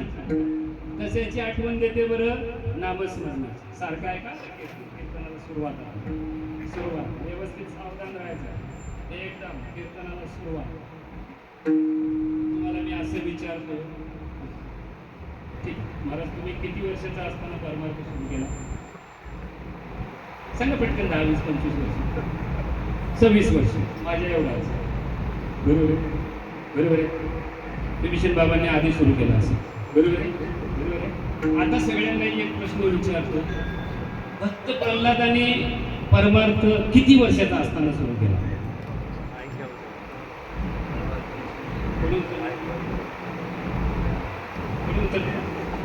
कुठून सुरुवात केली आईच्या घरात. याला कीर्तन ऐकणं बोलतात बरं का टाळ्या वाजवा. काही लोक सांगतात 5 वर्षाचा 10 वर्षाचा 15 वर्षाचा आईच्या उदरातून कधी केला बरं. हिरण्यकश्यप तपश्चर्याला गेला आणि इंद्राने विचार केला हा 6 महिने काय परत येत नाही याच्या नगरावरती आता चालू करू. बरेचसे लोक आहेत पुरुष घरी नसताना बायांच्या भांडायला जातात. हा भांडण करायचे असेल ना आपल्या बरोबरीचा असेल ना त्याच्यावरती धावा कमजोरावरती काय धावता. आता आमच्यावर धावून काय उपयोग होणार आहे बरोबर आहे. हा तिथे गेला तिथे गेल्यानंतर त्याच्या नगराचा उद्ध्वंस केला इंद्राने. सगळं नगर नेस्तनाभूत करून टाकलं बरं का. आणि त्याची पत्नी तया तुम्हाला बरोबर आहे. आणि तिला पकडलं आणि गरोदर होती घेऊन चालला होता. नारद महर्षीवरून चालले होते खाली उतरले नारायण नारायण नारायण. विचारलं अरे इंद्रा काय करतो म्हणजे हिरण्यकश्यपूचं सगळं नगर उद्ध्वस्त करून टाकलं. म्हणजे तो कुठे म्हणजे तो तिकडे गेलेला आहे तपश्चर्याला 6 महिने म्हणून आलो. आणि शांत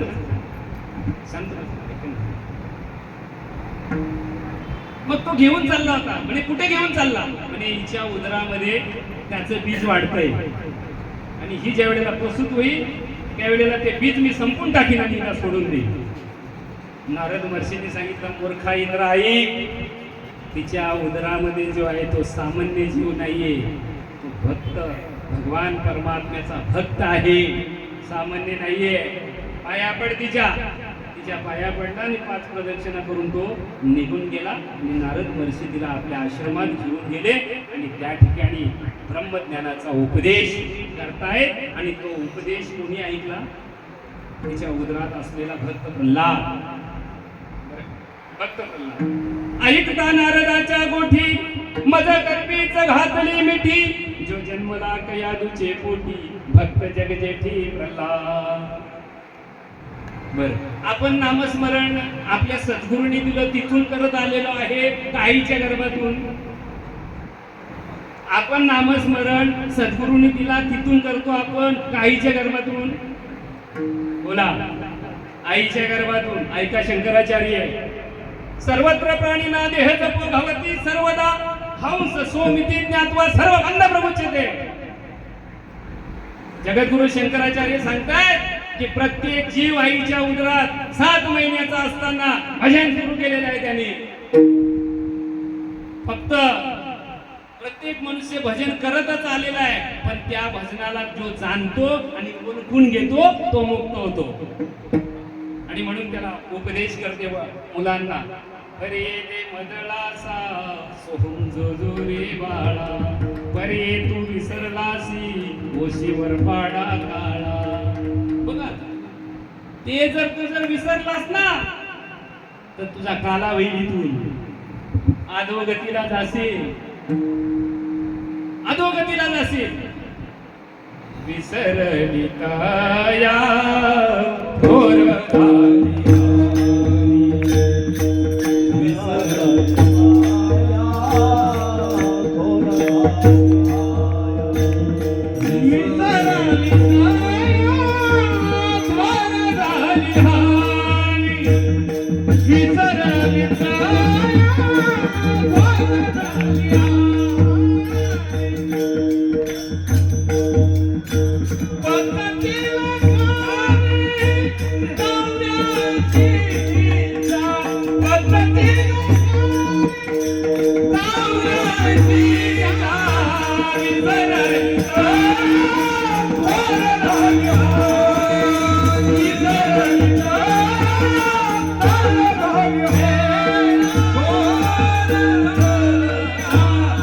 माऊली सांगतात विसरली तया थोर झाली आणि पचतील खाणी 84चा. विसरलो म्हणून दुःख आहे आणि ते जे करत आलो ना नामस्मरण त्याची आठवण जर व्यवस्थित करून दिली ना आम्हाला तर दुःखाचा संबंध नाहीये. 7 महिन्याचा असताना सप्तमास होता त्या ते है की नाही तो 8वीत असे माते स्मरण ध्यानी मग उपजली यावरी अंगी लागे वायू धरती मग अवघीच विसरी पडे सोहम शब्दाची. सोहम शब्द विसरला कोहम शब्द विकसला तो मायेने भुलला 4 जन्म. बघा आता आणि जे तुटलेले जे सिस्टरने कापलेले जे भजन आहे त्या दिवशी काटायला सांगितलं ते भजन जो जोडून देतो ना तो संत आणि तो साधू. साधू थोर जाना साधू थोर जाना साधू थोर जाना कलियुगी. जगद्गुरु तुकोबाराय ते नामस्मरण करतात. जे तुटलेलं जे मदलासाने सांगितलेलं नामस्मरण जगद्गुरु तुकोबाराय करतात.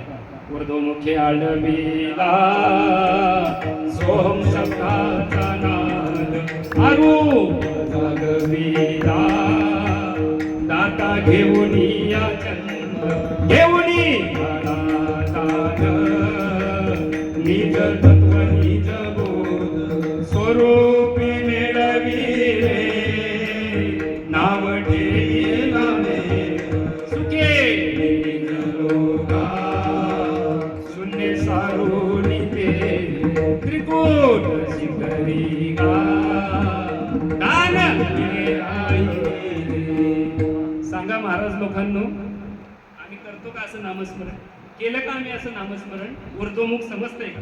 माहीत तरी आहे का? माहीत विचार तुकोबारायांना आणल्या मागण्यामध्ये का नुसता चाल लावून म्हणण्याचा का? स्वर बाजूला गेला भगवान लागली नाही. अरे हो लागेल घे पहिले तुझा लाव स्वर व्यवस्थित कीर्तन म्हणून वाहू नका नुसता समजून घ्या व्यवस्थित. नामस्मरण व्यवस्थित समजून घ्या. आज जपाजपणे उलट प्राणाचं व्यवस्थित समजून घ्या. ज्ञानदेवा मौन जपमाल आंतरिक समजून घ्या. बाहेर जपायला बंद करा. आता जपा पहिले जपा ना. जपतो का आम्ही? ही कीर्तन का ही कीर्तन का? कुठे चाललं बरं? डायमंड जुडली चालला कुठे? चालला कुठं? कळतो का? एक तरी शब्द कळतो का? कळतो? रामकृष्ण नामे उन्मनी साधली तयाची लादली सकळ सिद्धी कळते कळते. इथून सांगतो मी हरिपाठ सामान्य माणसासाठी सांगितला. कीर्तनकार सांगतो डोंबल्या तुला कळालं का?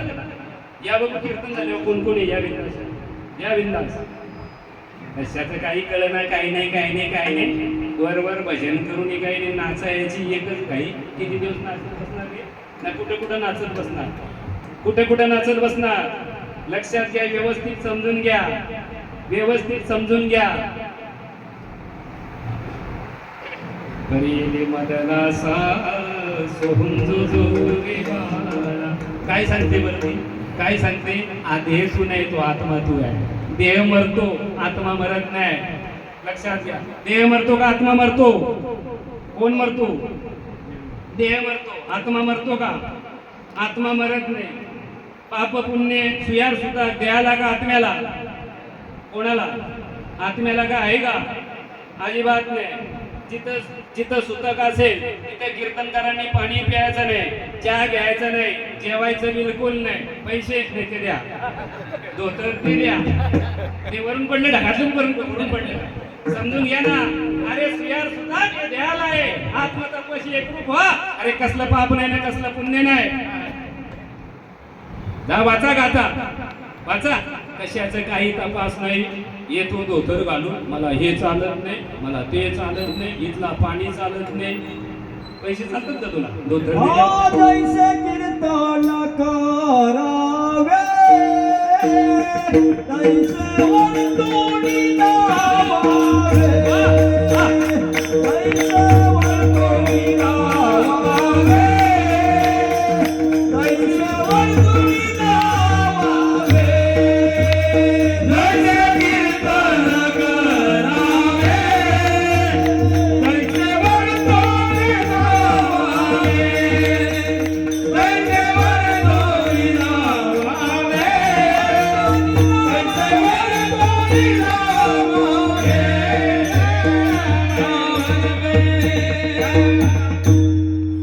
सुंदर प्रमाण दिलेले आहे, एकदम सुंदर. आणि ते तसे राहतात बिचारे. बरं का, आज परमार्थात महाराज जसं आपण बोलू ना तसं राहिलं पाहिजे. आज राहत नाही आहे. दुःखाची खेदाची गोष्ट आहे, खेदाची गोष्ट आहे. आपल्या धर्माचे नियम म्हणजे इतके चांगले नियम आहेत ना, बोलायचं नाही, लक्षात घ्यायचं. खूप सुंदर नियम असं आहे. पण ते नियम आपण धाब्यावरती बसत होतो तिकडे आहे ना, असं आहे. नियम काय भारी बघा तुम्ही, इतके भारी बनवलेले ना नियम, हिशोबाचे बाहेर.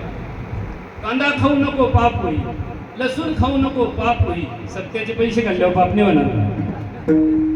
पाकिटाचे पैसे मागून घेता पाप नाही होणार का? हा? अरे मांगन मरण समान है, मते मांगे ना कोई भीक, ये सद्गुरु की सीख. सोपं समजतं का परमार्थ? हा? प्रत्येक ठिकाणी ज्ञानोबा तुकोबा यांचा पुरावा असेल तर बोलतो बोलावं माणसाने, आणि पुरावा नसेल तर त्याला मातीत पुरावा. मग कथा लाख रुपयाला 50,000ला विकता, कीर्तनाचे 25,000 घेता. याचं कुठं प्रमाण आले का महाराज? द्या बघू प्रमाण. आले का प्रमाण याचं? मग इथं तुझा पुरावा आहे का, तू पैसे मागतो त्याचा? मग आता कोणला पुरला पाहिजे बरं? कोणला पुरला पाहिजे? या गाडवाला पहिले पुरला पाहिजे ना कॉन्क्रीटला पैसे माझ्याकडून घ्या, मी देईन ते. अरे वा, फायद्याचे नियम सांगतात, फायद्याचे नियम सांगतात. हा? अरे या आपल्या महाराष्ट्रामध्ये, देशामध्ये जेवढे संत अवतीर्ण झालेले आहेत त्याच्यातले महाराष्ट्रामध्ये या वारकरी संप्रदायामध्ये संत जास्त अवतीर्ण झालेले आहेत, प्रकट झालेले आहेत. हे तुमचं आमचं भाग्य आहे. पण त्यांनी फुकट उपलब्ध करून दिलेल्या अभंगाचा आम्ही 25,000 घेतो, हे महाराष्ट्राचं दुर्भाग्य. बघा, पटेल तर तुम्हाला पटणार नाही. आम्ही त्या महाराजांच्या पुढे बसतो, ते भिकारचोट आलेलं 50,000 51,000 घेतलेलं. हा, राग येतो ना, कुठं गाथा वाचताना कुठं. एकच अभंग त्या दिवशी पण सांगितलं, आता पण सांगेल. कथा करून या मोल जाते घेतली, ते दोघेही जाते. त्याची किंमत घ्याल ना, मागून घ्याल ना तुम्ही, नरकाला जा. हा, ज्यांची तर कीर्तन ठेवलेलं आहे, कथा ठेवलेला आहे, तुम्ही प्रेमाने द्या, तुमचाही उद्धार होईल आणि त्याचाही उद्धार. मी घेऊ नको असं म्हणतो का बरं? तर तुम्ही मला तिथंच आले का? मला आता रुपयानं कधी होतो, मला गरज नाही त्याची. मी त्याच्यातला माणूसच नाही. मी असे कीर्तन करतो ना, लोकांनी परत कीर्तन नाही ठेवलं पाहिजे. सो सोनार की एक लोअर, बस एकच करायचं काम तमाम. अशी हुशार खरा खोटा निवाडा,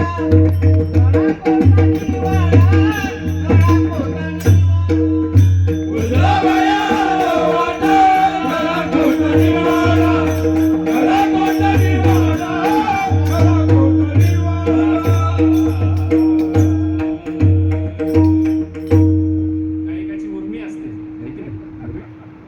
खरा खोटा निवाडा करण्यासाठीच आपण परमार्थ करतो. फक्त फायद्यासाठी साधू संतांची प्रमाण लपून नका ठेवू. लक्षात घ्या, साधू संतांची प्रमाण प्रगट करा, प्रगट करा. हे परमार्थ हा उद्धारासाठी केला जातो, धंद्यासाठी केला जात. परमार्थ हा मानासाठी नाही, धनासाठी नाहीये, उद्धारासाठी आहे, उदरनिर्वाहासाठी अजिबात नाही. आज कथा कीर्तनामध्ये उदरनिर्वाह चाललेला आहे. तपास करा महाराज लोकांचा, तो काय काम करतो घरी गेलो? काही झिरो काम करतो, झिरो, काहीच नाही. मस्त पैकी झोपायचं, जेवायचं. बरं का, आलं का लक्षात? आणि कीर्तनात बसलेली मोठ्या मोठ्या माणसांची ओळख करून घ्यायची आधी, मग त्यांचा नाव मोठा करायचा कीर्तनामध्ये. असं सप्ताहाचा ठेकेदार असतो ना, त्याचं नाव मोठं करायचं, पाकिट पण त्याची उंची पण वाढते आणि 2-4 कीर्तनं पण देते. असा स्तुतिप्रिय आम्ही लोक हो. स्तुतिप्रिय आम्ही लोक कसे आहोत माहिती का? स्तुतिप्रिय, आमची स्तुती केली पाहिजे, आमची लाल करा. कशासारखी? तुम्ही बोला. असं आमची लाल केली ना मामाला, मस्त भारी महाराज होता बरोबर, आपलंच नाव घेतलं, बरोबर बोलला महाराज. कशाला धंदे करता? अरे मूळ स्वरूप ओळखून घ्या. काय दिलं त्या मदलासाने आपल्या पुत्रांना? इथे एक आई गेलेली आहे आणि म्हणून आईचं वर्णन काहीतरी केलं पाहिजे बरं का. आणि त्या उपदेश मदलासा देह निर्मिला कैसा, आल्यासी कवन्या वाटा मातेची गर्भवासा, जो पंत ओखटा रे पचलासी कर्म कोठा. इतकं दुःख आहे आईच्या उदरामध्ये बरं का. इतकं दुःख सहन करावं लागतं. मातीची उदर कोरी पचोनी विष्ठेच्या दात्री, उकडोनी नवमासवरी जन्मोनी मरती. आणि म्हणून त्याला झोके देते मुलाला, तरी दे मदलासा सोहम जो जो रे बाळा. परी येते तू विसरलासी होसी वरपाडा काळा. दुःखाचं कारण काय आहे? आम्ही विसरलो देवाला, म्हणून दुःखाचं काय आहे कारण आहे. एका ठिकाणी कुस्त्यांचं आयोजन केलं. कुस्त्यांचं आयोजन केल्यानंतर अख्खा दिवस कुस्त्या झाल्या आणि शेवटी 2 पहिलवान आणि हे फायनल मध्ये आले. 2 पहिलवान फायनल मध्ये आले.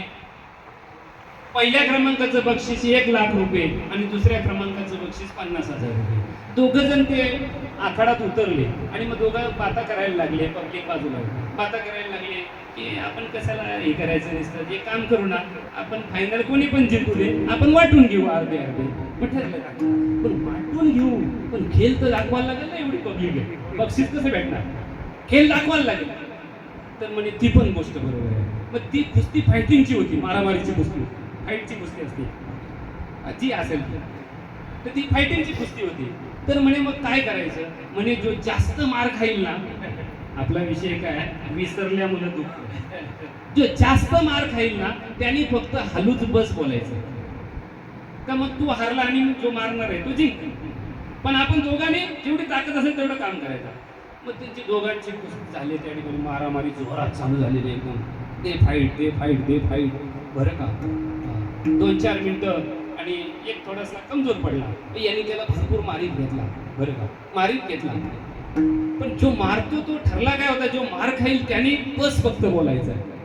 आपला विषय काय, विसरला म्हणून बस. जो त्याला मारतो आणि हा विचार करतो काय हा एवढा मार खातो, ठरलाय काय, जो मार खाईल त्याने बस बोलायचा आहे. हा बस का नाही बोलत, तो बस बोलत नाही म्हणून अजून ठोसल धरून त्याला. आणि मग शेवटी मारणारच थकला आणि हाच बोलला बस. ज्याने मार खाल्ला तो बोलतो तुझी स्मरणशक्ती भारी आहे रे, मी कधीपासून आठवत होतो बस शब्द विसरली तयार आणि पचतील काने डोळ्याशी. अरे विसरलो आम्ही, काय विसरलो? अरे खरा परमार्थ विसरलो. काय विसरलो? खरा परमार्थ विसरलो. लौकिकाच्या पाठीमागे लागलो, नको त्याला मान द्यायला लागलो, नको त्या गोष्टी करायला लागलो आणि सत्य गोष्टीला परमार्थ आम्ही नाव ठेवतो. आज तुका म्हणे सत्य कर्मा व्हावे सहाय्य, अरे घातली या भय नरका जाणे. तुकोबरायांच्या प्रमाणाला अनुमोदन द्या, ज्ञानोबरायांच्या प्रमाणाला अनुमोदन द्या. कोण तुमचा बाबा काय सांगतो ना, आमचा बाबा काय सांगतो ना, कोणचा बाबा काय सांगतो त्यापेक्षा ज्ञानोबराय तुकोबराय काय सांगतात ते महत्वाचं आहे, ते लक्षात घ्या बरं का. आणि मग सुंदर असा उपदेश बरं का, सुंदर असा उपदेश केलेला आहे. त्याचे 6 अभंग. इतुलिया उपरी रे पुत्रा घेई उपदेशू, नको भुलू येणे भ्रमे जीवित्वाचा होईल नाशू. शिरा निरापार की रे परमात्मा राजहंसू. बघा राजहंस माहिती तुम्हाला? राजहंस बरोबर आहे, राजहंस. हा, शिरा निरापार की रे परमात्मा राजहंसू, निर्गुण निर्विकार पुत्राशी ब्रह्मरसू. निर्गुण निर्विकार पुत्राशी ब्रह्मरसू, परी मदलासा सोहम जो रे बाळा.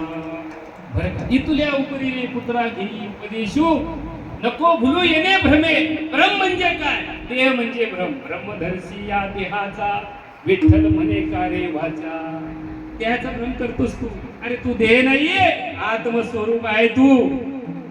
ते ब्रह्मत्व आहे, ते ब्रह्मत्व आहे असा सोमचा अर्थ आहे. असा सोमचा अर्थ आहे. ते ब्रह्मत्व आहे, तू देह नाहीये. मी देह म्हणता ब्रह्मात्या कोटी येऊन पाठी थापटी ती न म्हणा देह ऐसा माझा. अरे मग भरोसा कळेल एवढी प्रमाण गाते. विचार केला कधी पाहिजे? कधी विचार केला? विचार का नाही करत बरं त्याच्यावरती? हे का म्हटलेले तुकोबरायांनी आणि हे मला का कळू नये बरं? आणि म्हणून राजहंस पक्षी जो आहे ना तो साराचं ग्रहण करतो. राजहंस पक्षी लक्षात घ्या. अनात्मवर्गनीर 9वा अध्याय. अनात्मवर्गनीर संडोणी आत्म